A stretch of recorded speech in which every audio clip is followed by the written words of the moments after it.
महाराष्ट्रातल्या कानाकोपऱ्यातून मराठा समाज आंदोलनात सहभागी झालाय। माय बापा तुम्हाला शब्द देतोय, तुमची एकजुटीची ताकद मी जिवंत आहे तोपर्यंत वायाला नाही जाऊन देणार। यांचा प्रॉब्लेमच ते मी यांना मॅनेज होत नाही। सगळ्यात मोठा प्रॉब्लेम असेल तर त्यो, कारण काय झालंय, मन पैशात जमत नाही, पदाचं मह जमत नाही, आणि इंग्लिशचं मह तर कदर झालाय पुरा, जमतच नाही। आयला ते म्हणतात मग हे जमत नाही म्हणलं तर मग आरक्षणच द्यावं लागेल। काय चुकीचं करतोय मी काय चुकीचं केलं? मी खाऊन जगण्यासाठी नाही आलो, खाऊन जगण्यासाठी तर कोणी पण येतं। या समाजाच्या मराठ्यांच्या लेकराच्या चेहऱ्यावर आरक्षण देऊन आनंदाने हसू बघायचंय, एवढं स्वप्न आहे आपलं।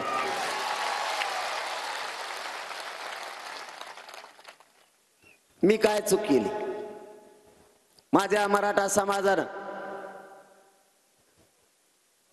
आरक्षणाची मागणी केली, दशकानं दशक वायाला गेले, पिढ्याना पिढ्या बर्बाद झाल्या। आई बापानं लेकरं शिकायचे आणि स्वप्न बघायचं, माझ्या लेकरं सुद्धा अधिकारी होईल आणि माझ्या वाट्याला आलेलं कष्ट कमी होईल। वेळ प्रसंगी बापानं कर्ज काढायचं पण मुलं शिकवायचे, पैसे कमीच पडले तर आईला स्वतःच्या अंगावरचं सोनंही मोडायचं पण लेकरं शिकवायचे। तिचं स्वप्न होतं माझं लेकरू मोठं होईल आणि हे लेकरू मोठं झाल्याच्या नंतर माझ्या वाट्याला आलेले काबड कष्ट कमी होते। पण आरक्षणानं घात केला आणि 1% रोखलेलं लेकरू घरापर्यंत रडत यायला लागलं।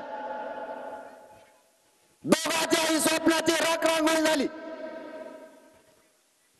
दोघांचं भविष्य उद्ध्वस्त झालं। मायबापांनो, आता सावध व्हा, एवढी संधी मराठ्यांना आरक्षण मिळवण्याची, या संधीचं सोनं करा। आपल्याला आरक्षण 100% मिळतं, त्याच्यात काळजी करायचं कारण नाही। देव जर राहिला तरी मराठ्यांना ओबीसीचं आरक्षण मिळणार आणि तेच आपण घेणार। आपल्या नोंदी सापडल्यात। मी माझ्या गोरगरीब मराठा समाजाच्या आरक्षणाची मागणी केली। मायबाप मराठ्यांना ते मला काय म्हणायला लागले माहिती आहे तुम्हाला? मला ते शत्रू मानायला लागले, मला दुश्मन समजायला लागले।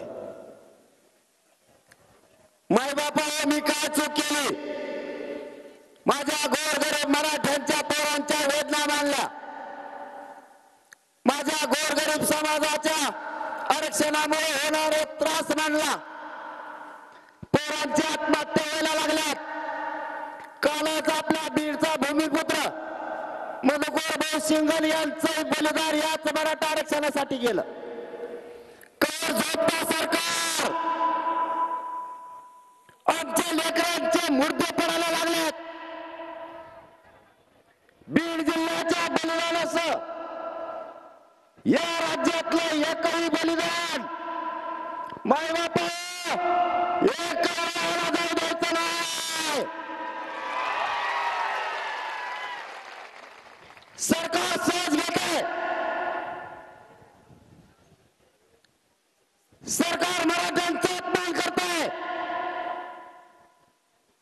सरकार मराठा समाजाची फसवणूक करते। मराठ्यांचा जीव सत्तेच्या गाद्या मिळवायच्या आणि गादी मिळाल्यावर त्याचा लाभ या छगन भजण्यासारख्यांना द्यायचा।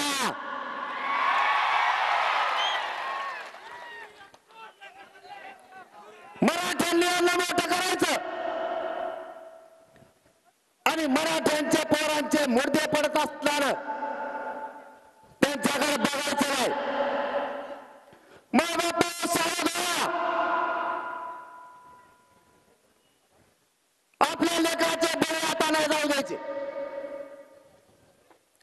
सरकार गांभीर्याने घेत नाही, सरकारला वटणी आणण्याची ताकद या मराठ्या याला वटणी आणल्याशिवाय आता सुट्टी नाही द्यायची.